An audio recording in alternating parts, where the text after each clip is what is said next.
कैलासवासी संतोष देशमुख भाजपाचे बूथ प्रमुख होते. स्थानिक सोडले तर महाराष्ट्रातल्या कित्येक लोकांना हे माहीतही नव्हतं. मी सुद्धा त्यापैकी एक. मला स्वतःला खूप उशिरा माहिती पडलं. आपण सर्वांनी एकच गोष्ट बघितली, माणुसकी. पक्षाच्या राजकारणाच्या पलीकडे जाऊन न्यायासाठी आपण सर्वांनी मिळून एका सुरात आवाज दिला. संतोष देशमुख कोणत्याही पक्षाचे असो, जे वाईट झाले ते वाईटच झाले. ते नंतर मराठा सेवक होते आणि त्याही नंतर ते भाजपाचे बूथ प्रमुख होते.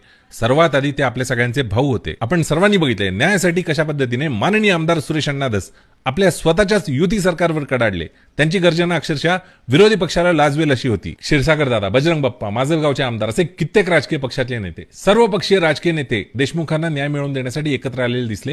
ही खरंच खूप कौतुकास्पद बाब आहे महाराष्ट्रासाठी. हेच तर पाहिजे आपल्याला. हाच तर आहे आपला पुरोगामी महाराष्ट्र. जातीपाती पलीकडे जाऊन समाज कल्याणासाठी, समाज हितासाठी बोलणे प्रत्येक राजकीय नेत्याकडून आपल्याला अपेक्षित आहे आणि सरकार सुद्धा आता हे करेल असं मला दिसत आहे. एकंदरीत त्या प्रत्येक समाज बांधवाचे, विरोधी पक्षातले नेते असो, सत्ताधारी असो, बहुजन असो, सर्वसामान्य जनता असो, जे आज न्यायासाठी उभे आहेत, माणुसकीच्या बाजूने उभे आहेत, त्या प्रत्येकाचे मनापासून आभार. कैलासवासी संतोष देशमुखांना लवकरात लवकर न्याय मिळवून देण्यासाठी येत्या 28 डिसेंबरला बीडमध्ये सर्वपक्षीय राजकीय नेत्यांनी समाजाच्या वतीने एक मोर्चा ऑर्गनाईज केला आहे. प्रत्येक समाज बांधवांनी या मोर्चामध्ये सहभागी व्हा. शांत